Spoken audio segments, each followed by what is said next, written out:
Hello and welcome to the Great Revel. I'm your host Bosseidon, and today I swear I'm not gonna spend the whole podcast talking about Modern Horizons 2, which could be considered weird since we're still in the spoiler season.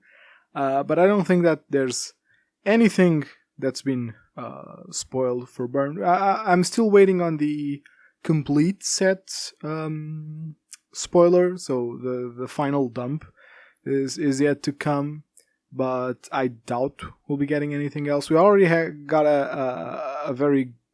probably a very good mainboard card in Flame Rift, and a very strong and versatile sideboard card in Sanctifier Unvec. So I'm not really expecting anything else from this set, at least for Burn. The set looks very powerful. A lot of cards seem very good. However, I don't think that this set will be as impactful as Modern Horizons 1. I think they did tone down I think they did tone down how strong cards are. I think they made them interesting. I think they made them very funny, or rather very fun. Some are very funny, but they made a lot of cards that are very fun. And I think that the set will have a big impact in Modern, but I honestly don't feel as big as a power creep that we felt in Modern Horizons 1. Cards like Renin 6, which I honestly think is a bit overrated. I honestly think it's a bit overrated, but even then it's a very good card. We don't have anything of that quality here, I think. Like an instant staple for those colors, pretty much. Or, I don't know, something like Seasoned Pyromancer or Force of Negation, Archmage's Charm. There were a lot of like instant staple cards in Modern Horizons 1. Here, well, not so much. I think there are a lot of interesting cards. I think that they try to push some archetypes, which I think was awesome. And they gave us some very good tools to maybe try and break the format. I don't know if that's gonna happen, but nonetheless, the set looks very interesting. The only card that I think is kind of worrying, actually, I'd say that two are Grief, the black Evoke card, which is an unmask on a body, works disgustingly well with blink effects and undying effects, so that one might be a tad too good. But there was another one, Delty Voidwalker, which is, it costs a black and a black, it's a 3/2, and it's basically a Leyline of the Void with legs, but it has this extra ability, which is you can tap and sack it to play an exiled card, a card that was exiled with its ability, with its replacement effect, and you can cast it for free.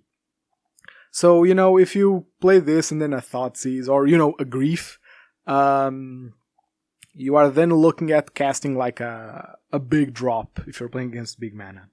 But I don't think it's enough to break the format. Like, this is a really good tool against big mana. Kind of against control, because you have to play it this turn, so against control you can, steal a Cryptic Command and then always have it up to make sure your things resolve. So I don't think that this isn't like like super strong. And you can play it without paying its mana cost, but you cannot play it. You still have to follow the timing restriction. So if your opponent kills it on their turn, I don't know why they would, but if for some reason they kill this, in a way that you can cast the card and you lose its effect. I don't know. It seems very strong. It's a great tool for black mid-range decks to fight big mana and possibly control, but I don't think that it's going to break the format. Grief could. I saw some gameplay of Grief being played. Content creators are fast, man. There's already a video of someone playing the deck against, in I think it's Cockatrice. I don't know where it is, but in a non official software, And the deck looks very strong, but it has the worst top decks imaginable. Like, top decking Blink effects is awful. Top decking, I'd even argue that top decking the evoke cards is pretty awful. Like, their rate is kind of bad. I think the red one, is the best one to hard. Well, the green one, the red and green ones are okay to hard cast, but the white and black ones are kind of not. So yeah, I think that Grief has the potential to break the format, but I wouldn't really bet money on it breaking the format. I think that's the best way to put it. And yeah, I still want to make a Modern Horizons 2 set review. Probably doing it by color. I think that's the best way. But I'll have to wait until the whole set gets released. And I kind of want to make, like, this podcast is made on the fly. Like, I'm just here talking, saying what comes into my mind. But if I'm gonna make a set review, I kind of have to think it through a little bit. So that, I don't know, evaluating cards isn't that easy that you can do on the fly, so I'd have to think about it a little bit. So I'll just be waiting for the whole set to get released, and I'll write some notes on cards that I think are interesting, and then I'll make a set review. I'm still not sure what schedule it will come out on. I'll try to be fast, but can only go so fast. So yeah, that's it for Modern Horizons 2. I don't want to waste even more time on this. It's already been 2 episodes on Modern Horizons 2, and a little bit of this one. But today I want to talk about the Manatraders series. The Manatraders series, for those who don't know, is a quote-unquote free tournament. And I say quote-unquote because it's free to enter, but if you're a Manatrader subscriber, like, your prizes are increased tenfold. Which is basically saying you can enter, but you won't win anything if you manage to get far. So yeah. Do be careful about that. If you're considering entering, maybe get a cheaper subscription. I don't know, if you're taking it that seriously. And it's a very high tier tournament. I have the meta here because I want to talk about this tournament because this tournament was kind of wild. First of all, the meta. I think there were about 250 players that got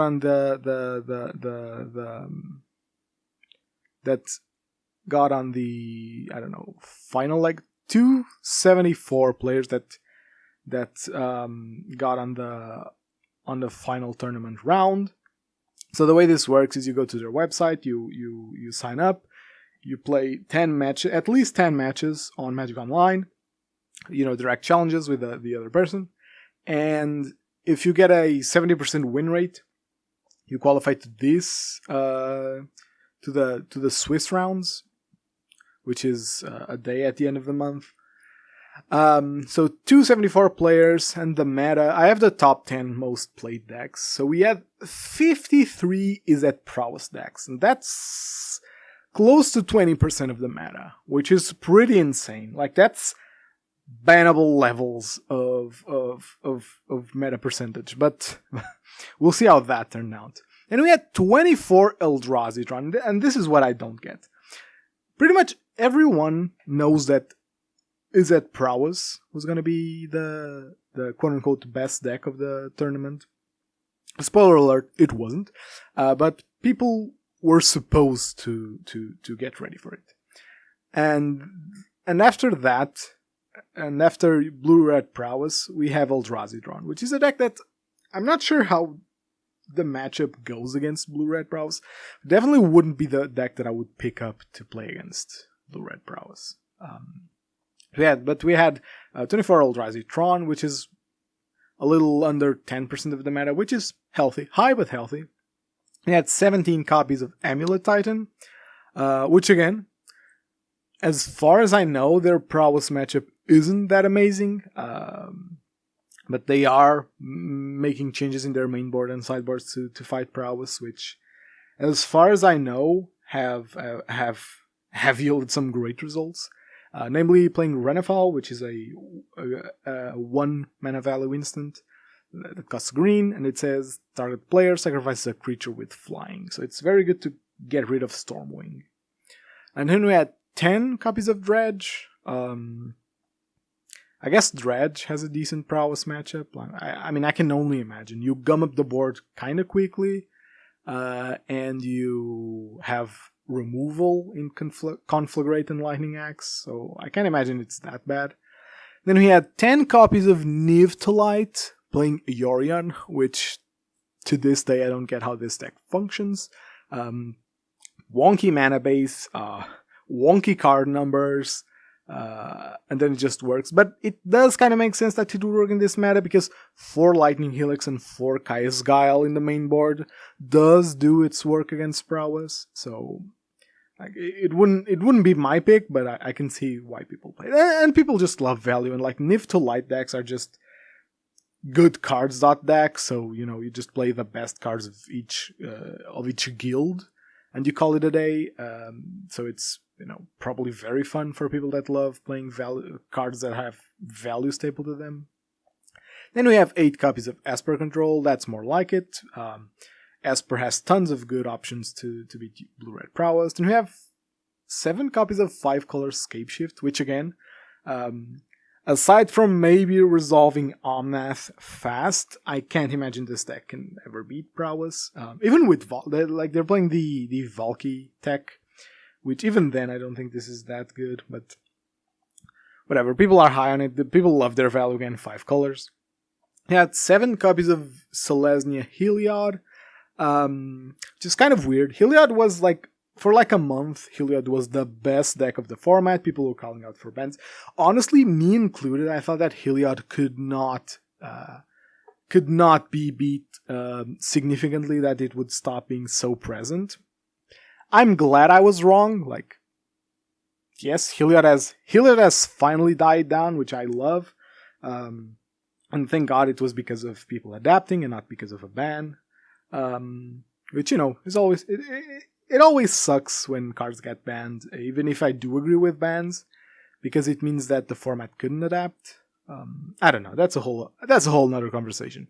But yeah, Heliod lost a lot of its power, mostly because, Prowess is the best deck, Prowess is the most popular deck at least, and it plays tons of removal. It's pretty much impossible to combo against Prowess when, they have Bolt, they're representing Bolt, they have 2 Lava Dart in the graveyard, they're clocking you very fast, things get very hard. And then we had 7 copies of Boros Burn, which honestly was kind of surprising, but when I thought a little bit about it, I thought, oh, okay, no, Burn kind of smashes Prowess, it's not even close. So yeah, if 20% of the meta is going to be Prowess, maybe I'm happy, bro. Maybe someone that's not a mental case like me would be happy to register Burn. I would, of course, register Burn for whichever tournament I'd be playing. Except maybe when Oko was a thing. Those were some dark times, but it's gone now.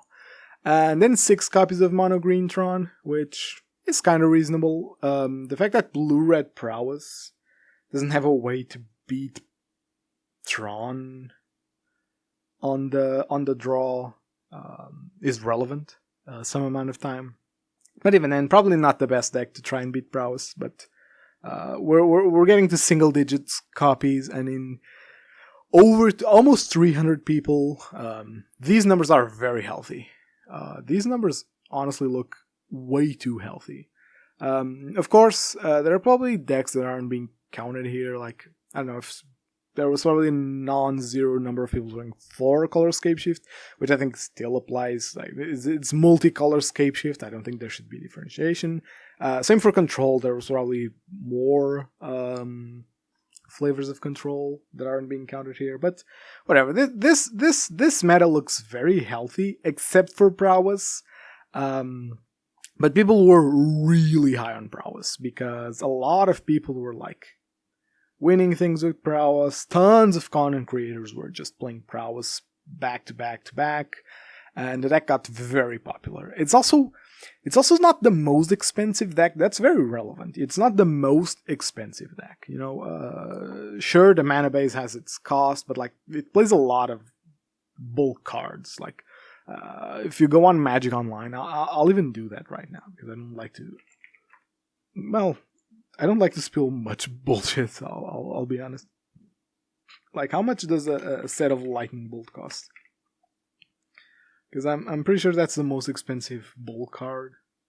It's like, yeah, a playset of Bolt costs you 1 ticket. So like, the deck can be built for not a lot, and more importantly, it can be rent by Manatraders, by their regular subscription. Instead of like when Uro decks were big, you couldn't rent the deck with the regular Manatraders subscription because it was too expensive. Now in Magic Online with Prowess, where can I change this? I'm trying to look up the price of this deck. Okay, here it is. So apart from Soulscar Mage and Stormwing Entity, the deck is very cheap. And the mana base. But the rest of the deck is very cheap. It runs at about 300 tickets. So 300 tickets is well below the limit on subscriptions. And it's very reasonable. It's a very reasonable deck to buy. You're buying a tier 1 deck for 300 tickets. That sounds like a steal, honestly, for trying to get into competitive Magic. But yeah, I think that's the reason why Prowess got ridiculously present in this tournament. However, and I remember when I looked at this meta, you may doubt what I'm saying here because this is a little bit. It's weird that I don't even want to say weird. It's not very believable, but I swear this happened. When I saw this meta, a friend that was playing in the series, I wasn't playing in the series, by the way, but a friend that was, told me, wow, this meta is something else, and we were talking about this meta, and I told him, well, doesn't Rakdos midrange kind of blow this wide open? It has a great Prowess matchup, because, you just play tons of removal. It also plays Blood Moons, like Trons, Amulet, the 5-color decks, even Control. They get pretty much destroyed by this one, by Blood Moon. It can also play some mean graveyard decks. And I remember my friend told me, well, yeah, but then it loses hard to Dredge and Burn. And Heliod, because because of Ariok Champion. And I was like, yeah, maybe, but couldn't you adapt the side to beat those? And we'll get there in a minute. So here's the top 8. So this happened, and the top 8 was Eldrazi Tron, Rakdos Midrange, Cold Shot, 5-color Niv, Blue-Red Prowess, Blue-Red Breach, Dredge. There's a deck here that I don't know what it is. I have the lists here, so let me actually see. Oh, 4-color Ephemerate, which is really cute, and 5-color Niv. So we had 2 copies of Niv, which is okay. It's understandable. The deck does play a lot of multicolor good cards, and without Blood Moon being present in the format, then this deck can kind of run a bit wild. A single copy of Blue-Red Prowess, and it was piloted by a very strong pilot. So it's like, oh, it's the best deck of the format. No, not true. It only made 1 single appearance in the top 8, and it was at the hands of a very talented pilot. So, it's... Can you really call it the strongest deck under these circumstances? I don't think so. But yeah, this top 8 looks really healthy. No control decks, like no pure control decks, is the only thing that stands out in my opinion. Because you have Blue-Red Breach is kind of control. Yeah, Blue-Red Breach. is a control deck with a combo finish, so I think that counts. So this is very healthy. And looking at these lists, the Rakdos midrange one, because it was the one that popped out to me, because I was like, yeah, this deck really looks like it would blow this meta wide open. And sure enough, it was playing 2 Nihil Spellbombs in the side, 1 Deceit to beat Heliod, 1 Collective Brutality to beat Burn, and then 4 Kaya's Guile, because it was splashing a bit of white. And Kaya's Guile beats both Dredge and Burn pretty well. And yeah, tons of slots dedicated to beat its bad matchups, natural main board slots to beat the other matchups. And this deck made it all the way to the finals. Unfortunately, it lost to Eldrazi Tron. And I do say unfortunately, because it always feels well to hate on Tron, even though I feel for them, because like us, they're hated for their deck, but whatever. It made it to the finals. It lost to Eldrazi Tron. Actually, let me recap the finals, because I haven't looked at it properly. So first match was Blue-Red Prowess versus Blue-Red Breach, and Blue-Red Prowess won 2-0, which makes sense. Honestly, it makes sense. Blue-Red Breach isn't the type of control that I think would be great against Prowess. Counter spells aren't that efficient, and, well, at least non-actual counter spells are not that efficient. And Bolt as removal is very fallible. You can easily play around Bolt with Prowess. Then we had Rakdos midrange beating Dredge 2-1, which again makes sense. The sideboard was very tacked to beat graveyard decks. And then we had Eldrazi Tron beating 5-color Niv, which honestly makes sense because it's faster, has hand disruption, and that's all it needs, right? You go Thought-Knot Seer into Smasher, and you win those matchups 100% of the time. Then we had, what was it? Again, Niv beating the 4-color Ephemerate, and let me actually look at this list. The 4-color Ephemerate list was Abzan.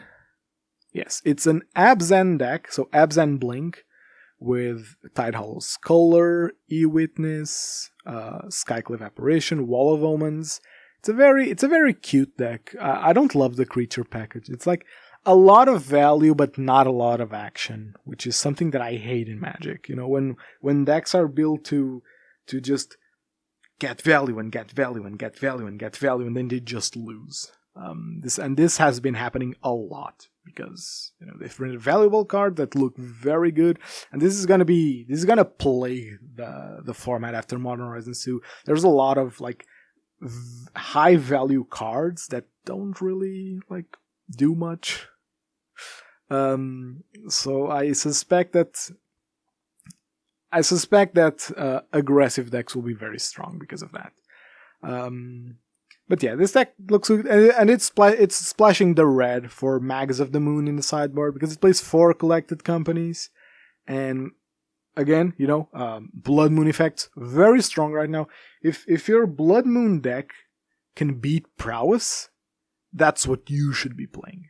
If your Blood Moon deck can just smash Prowess, you should be playing that. Yeah, that's about it. Deck looks cute. I would honestly love for this deck to play Siege Rhino. Siege Rhino here makes way too much sense, but realistically, Collected Company is probably a better card in this type of deck. But oh well, okay. And then in quarters, we had the Blue-Red Prowess player beating the...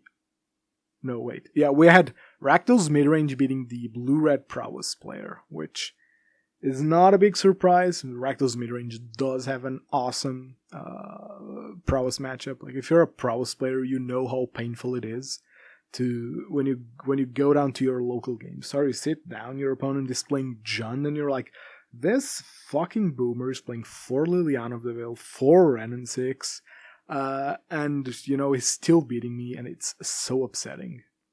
But whatever. Rakdos midrange has all the strengths of Jund and none of the weaknesses, which is the player base. And then we had Eldrazi beating 5-color Niv. Again, well, same matchup twice. Which, again, shouldn't be too hard. Your Thought-Knot are very good. Your Walkers are very strong. Your Hasty Creature is absurdly good.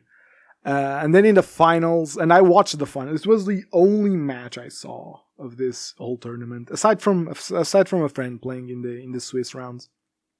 So it's the other match I saw, and it was something else. Sadly, in game 3, the Rakdos mid-range player kept like double or triple discard into Blood Moon, but I think they missed their third land, so they couldn't get Blood Moon down. Which I gotta say, and it's easy to speak from the backseat, but I gotta say, I think it was a mistake. Because game 2 was either game 1 or game 2. Though the game that the Rakdos player won was one of casting Blood Moon bright and early, and then just the opponent couldn't cast its cards. And then game 2, the Rakdos midrange, I think it was game 2, yeah, the Rakdos midrange player tried to do the same thing, and the Eldrazi player managed to play around Blood Moon pretty well. He kept a hand that functioned under Blood Moon, and for the Rakdos player to still force a Blood Moon hand in game 3, after seeing that his Eldrazi opponent was willing to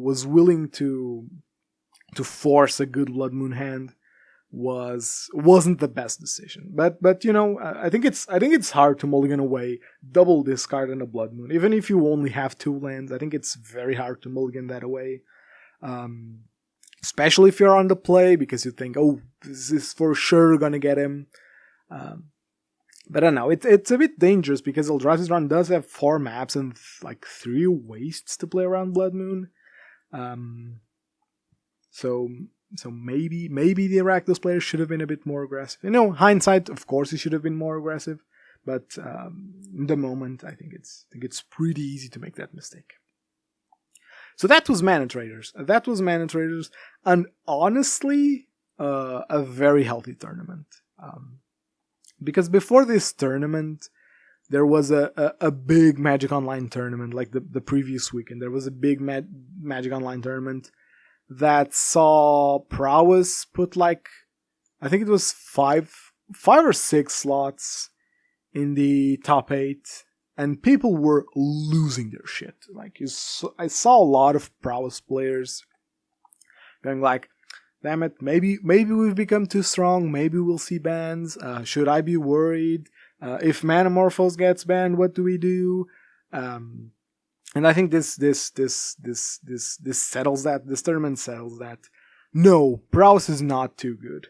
Like Burn, Prowess has a weakness that's too big to cover.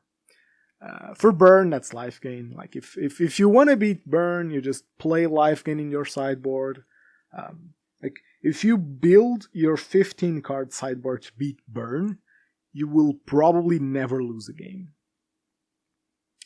But for example, if I build my sideboard to beat Amulet Titan, I'll probably grab most games. But honestly, I don't think I could build a sideboard to beat Eldrazi. Honest to God, pre-Modern Horizons 2, I don't think that Burn can build a sideboard to beat Eldrazi.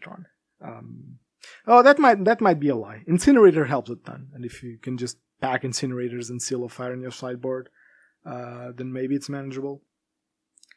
So yeah, I think that every deck has those weaknesses, but unlike most decks, 3 dedicated sideboard cards can make Burn's life very hard. And I also think that 3 or 4 cards in sideboards can make Prowess's life very hard. Because honestly, the reason that Burn has such a good Prowess matchup is very simple. We play like 20 removal spells in our main board, and more coming from the side, in like Path to Exile and Rip Apart if you're playing that. And they just cannot get a board going. Like before, in Mono Red Prowess, they had 4 bolts for Lava Spike. So, you know, there was a chance that they could actually get there. Because they were also monocolor decks, so they didn't lose life to their mana base. And like, I don't know. They had enough gas to maybe steal games from you. Now, Blue-Red Prowess plays not a lot of good damage spells. They play 4 bolts, 4 Lava Dart, and I think that's it for damage spells. Do they play any shocks? Yeah, they aren't even playing any shocks. So I honestly think that the matchup is very easy. And it's because of that. You just remove their threats, and it's very hard for them to come back. Because you remove their threats, and then you have a fast clock. You know, Burn has a very fast clock. So I do think that Prowess cannot maintain tier 1-age for a long time, because people will just adapt.